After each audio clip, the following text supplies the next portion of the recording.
মোহিনীকে বিয়ে করতে গিয়ে সমস্ত স্মৃতি ফিরে আসায় আবার পর্ণাকে বিয়ে করলো সৃজন। হ্যাঁ বন্ধুরা, নিম ফুলের মধু সিরিয়ালে আগামী পর্বতে তোমরা এরকমটাই দেখতে পাবে। পুরো গল্পটা জানতে হলে প্লিজ লাইক দিয়ে সঙ্গে থেকো। মোহিনীর কথা রাখতে সৃজন বিয়েতে রাজি হয়ে যায়, বলে ঠিক আছে পরশু দিনই আমি তোকে বিয়ে করব। এদিকে পর্ণা কি করবে বুঝতে পারে না, পর্ণা কান্নাকাটি করে। তখন পুঁটি বলে যে মা, যা কিছু করার আমার দিকেই করতে হবে।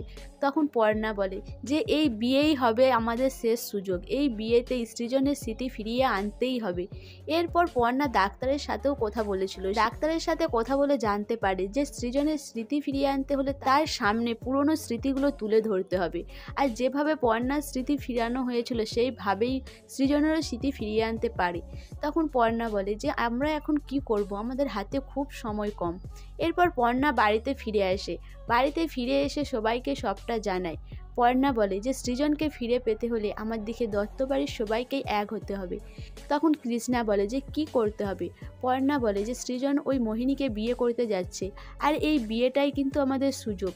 এই বিয়েতেই সৃজনের স্মৃতি ফিরিয়ে আনতে হবে, না হলে কিন্তু আমরা সারা জীবনের মতো সৃজনকে হারিয়ে ফেলবো। তখন কৃষ্ণা বলে যে ঠিক আছে, আমি তোমার সাথে আছি। এরপর সৃজন আর পর্ণার যেইভাবে বিয়ে হয়েছিল সেইভাবেই বিয়ের আয়োজন করে। সমস্ত কিছু সৃজনের চোখের সামনে ভেসে উঠতে থাকে।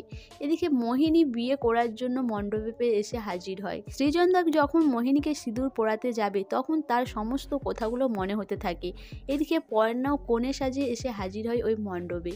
তখনই সৃজনের কথাগুলো মনে পড়ে, যে সে বলে যে না, আমি কোনো দিনও তোকে সিঁদুর পরাতে পারবো না, আমি পর্ণাকে ভালোবাসি, আমি পর্ণাকেই বিয়ে করব। এটা শুনেই তখনই ঈশা চমকে যায়। ঈশা ভাবে যে তাহলে কি সৃজনের স্মৃতি ফিরে এলো, তাহলে এবার আমি কি করব। এদিকে পর্ণা আর দত্তবাড়ির সবাই খুব খুশি হয়। সৃজন আবার পর্ণাকে সিঁদুর পরিয়ে দেয়। সো বন্ধুরা, আমার তো মনে হয় বিয়ের মণ্ডপে এইভাবেই স্মৃতিটা ফিরে আসবে সৃজনের। তো তোমাদের কি মনে হয় অবশ্যই আমাকে কমেন্ট করে জানাবে। আর আমার ভিডিওটা ভালো লাগলে প্লিজ সাবস্ক্রাইব করে দিও, আর ফেসবুক থেকে দেখলে অবশ্যই ফলো করে দিও, আর তার সাথে সাথে একটা লাইক করো আর শেয়ার করে দিও।